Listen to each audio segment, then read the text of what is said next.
अस्सलाम वालेकुम दोस्तों, solar power easy tutorials Hindi Urdu की आज की video solar system tips and tricks part 2 की वीडियो है। इसे आप सोलर सिस्टम में इंस्टॉलेशन पार्ट 2 भी कह सकते हैं।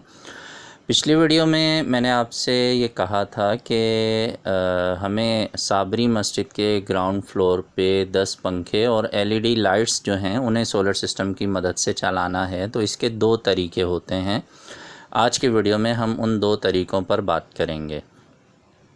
एक तरीका ये होता है कि पहले से मौजूद जो पंखे और एलईडी लाइट्स हैं उन्हें सोलर सिस्टम की मदद से चलाया जाए, और इसके लिए हम सोलर पैनल्स लगाते हैं और इन्वर्टर लगाते हैं और बैटरीज़ लगाते हैं।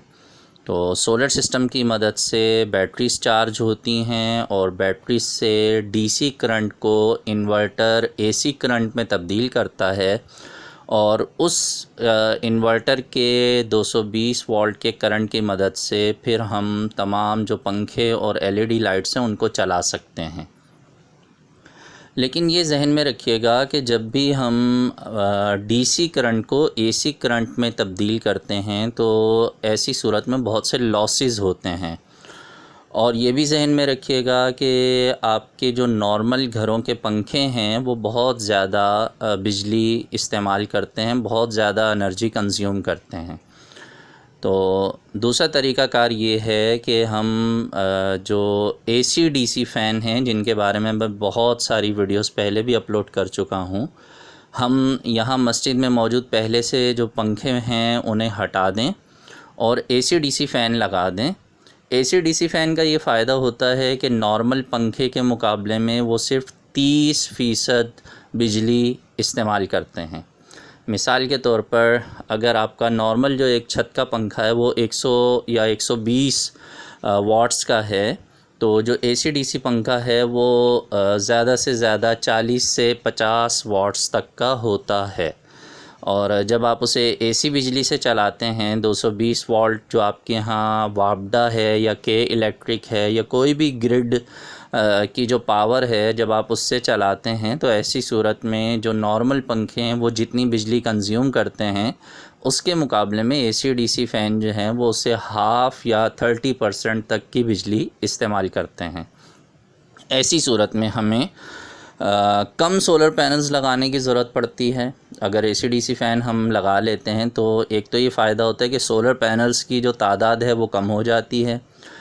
दूसरा फ़ायदा ये होता है कि हमें इन्वर्टर की ज़रूरत बाकी नहीं रहती है, हम डायरेक्ट बैटरी से ही उन पंखों को चला सकते हैं। और तीसरा फ़ायदा ये होता है कि आपका जो बिजली का बिल है, अगर आप उन पंखों को बिजली से इस्तेमाल करते हैं, जो वापडा है या के इलेक्ट्रिक है उससे जब चलाएंगे, तो ऐसी सूरत में आपका जो बिजली का बिल है वो भी बहुत ज़्यादा कम हो जाएगा।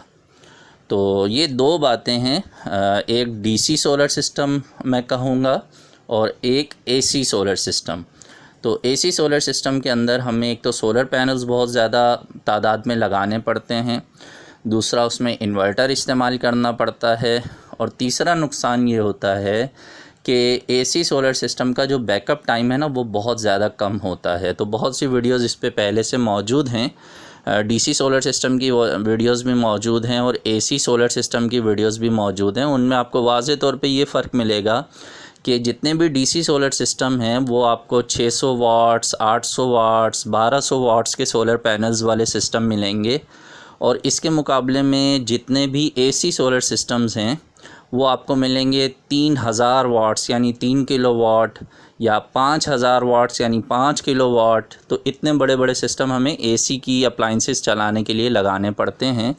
तो इन्वेस्टमेंट भी बहुत ज़्यादा होती है, और उसके बाद जो है उसका बैकअप टाइम भी बहुत कम होता है। और तीसरा नुकसान ये होता है कि हमारे बिजली के बिल में भी कोई वाज़े तौर पे कमी नहीं आती है। जबकि जितने भी डीसी सोलर सिस्टम हैं उनमें इन्वेस्टमेंट भी एसी सोलर सिस्टम के मुकाबले में नुमायां तौर पर कम होती है, बैकअप टाइम भी बहुत ज़्यादा होता है, बाज़ जगह पर तो हमें 24-24 घंटे का बैकअप टाइम मिल जाता है। और तीसरी जो सबसे फ़ायदेमंद बात है कि वो जो बिजली का बिल है उसमें बहुत ज़्यादा कमी आ जाती है। अब इमाम साहब से जब हमारी गुफ्तगू हुई थी इस मस्जिद में सोलर सिस्टम लगाने के हवाले से, तो मुलाकात से पहले उन्होंने अपनी मस्जिद की एक वीडियो हमें व्हाट्सएप नंबर पे सेंड की थी कि ये हमारी मस्जिद है और ये हमारी चीज़ें हैं जिन्हें हम सोलर सिस्टम की मदद से चलाना चाहते हैं। तो आइए पहले उस वीडियो को देखते हैं और इस बात को समझने की कोशिश करते हैं कि जहाँ पर भी सोलर सिस्टम लगाया जाता है तो वहाँ हर इंसान की ये कोशिश होती है कि पहले से मौजूद तमाम चीज़ों को जो है वो चलाया जाए, उन्हें ही इस्तेमाल किया जाए। और हर यूज़र को ये लगता है कि पहले से मौजूद चीज़ें चलाने की सूरत में हमें कम ख़र्चा करना पड़ेगा, नई चीज़ें ख़रीदने के मुकाबले में पहले से मौजूद चीज़ों को चलाने की सूरत में हमारी जो इन्वेस्टमेंट है जो सोलर सिस्टम पे हम करेंगे वो कम रहेगी, जबकि ऐसा बिल्कुल भी नहीं होता है। तो पहले वीडियो देखते हैं, फिर मज़ीद गुफ्तगू करते हैं। अस्सलामु अलैकुम वरहमतुल्लाहि वबरकातुहू। जी रज़ा भाई, ये हमारी मस्जिद है, जामिया मस्जिद साबरी। तो आपने कहा था ना कि आप वीडियो बना के भेज दीजिएगा। तो ये देखें, ये सिस्टम लगा हुआ है हमारे यहाँ। ये है यूपीएस और ये है 200 एम्पेयर वाली बैटरी, ठीक है। इसके ऊपर इस वक्त सिर्फ ये एक पंखा, ये बड़े स्तर फैन है। तो ये जो है ना एसी है, मतलब 220 वाट वाला। सिर्फ एक ये चल रहा है और 2 सेवर चल रहे हैं इसके ऊपर बस, और कुछ भी लोड नहीं है इसके ऊपर। तो अब आप हमें बताएं कि इसी यूपीएस के ज़रिए और इन 200 एम्पेयर की बैटरी के ज़रिए ये मस्जिद है हमारी, ठीक है। आपने कहा था दिखाइएगा मुझे आप। 4 पंखे ना, 5 पंखे हैं ये, ठीक है। और इसी तरह से अगले हिस्से में यहाँ पर ये वाला, ठीक है, ये 1, ये 2, ये 3 और ये। तो उसमें फिर क्या मसला होगा, तो उसमें यूपीएस की लाइट भी मतलब आए, यानी बैटरी वाली लाइट भी आ जाए। और क्या करना होगा आप ज़रा देख लें, मेरी समझ में तो नहीं आ रहा। और ये यूपीएस का सिस्टम पूरा लगा हुआ है, तो ज़रा आप रहनुमाई फरमाइएगा कि इसी यूपीएस और बैटरी के ज़रिए जो है हम अपने मस्जिद का जो है ना लोड बस चलाना चाह रहे हैं हम। तो आप मुझे बता दीजिएगा कि क्या करना होगा हमें।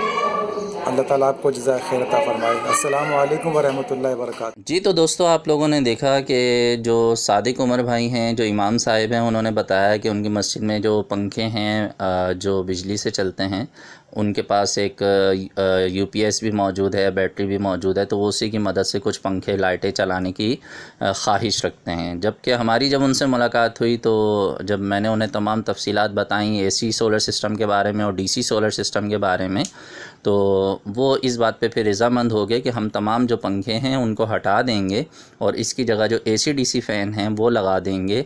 और इसके लिए फिर हमने मार्केट से जो परचेजिंग की है, नेक्स्ट वीडियो में इंशाअल्लाह मैं आपको उसकी तफसीलात बताऊंगा।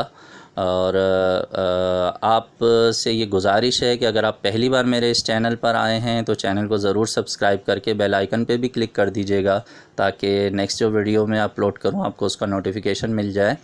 और ये भी जहन में रखिएगा कि ये जो वीडियो सीरीज़ है ये उन लोगों के लिए जो सोलर सिस्टम को बाकायदा तौर पे समझना चाहते हैं।